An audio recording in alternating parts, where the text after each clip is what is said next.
Now, you may have heard of the Boston Tea Party, something about a bunch of angry colonists throwing chests of tea into water. Well, I was one of those colonists. I'm not famous, just the average Joe, that took part in something not so average. This story goes beyond just throwing tea into the ocean.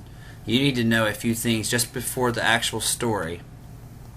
The first thing is about tea. It was very popular. We all love tea. In England, the average person would drink about 300 cups of tea per year. Since the English colonized America, Americans, including myself, were also crazy about tea. By the 1760s, we Americans were drinking over 1 million pounds of tea. So when Britain wanted to tax us more on tea, we were not happy campers. What made me and the boys even more angry was the fact that we had no say in tax discussions in London. No taxation without representation is what I said. In other words, we had always believed that we were not subject to taxes imposed by legislature in which we lacked representation. So instead of actually paying these taxes, we simply dodged the tax collectors. Since our East Coast is hundreds of miles long and British enforcement was lax, about 3/4 of the tea we were drinking was smuggled in, usually from Holland. Anyway, the British actually thought they did have the authority to tax the U.S., even more so after they went deeply into debt after fighting the French in the 7 Years' War. So, to close the budget gap, they looked to us, Americans, and in 1767 they imposed new taxes on imports, including our beloved tea. Our response was no thanks, and we boycotted the importation of tea from Britain. Instead, the other colonists and I started to brew our own.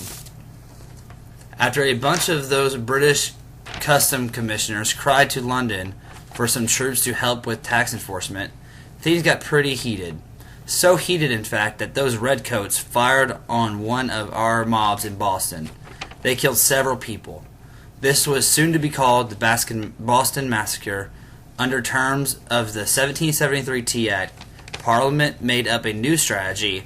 Now the East India Company would sell the surplus tea directly through hand-picked signees in America.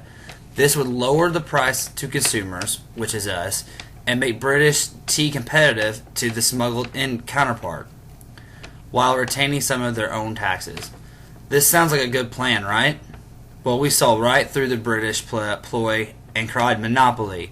So on December 16th, 1773, there were about 5,000 of us Boston colonists crowded into the Old South Meeting House, waiting to hear if the new shipment of tea will be unloaded for sale. The captain of one of the ships reported that he could not leave without this cargo on board.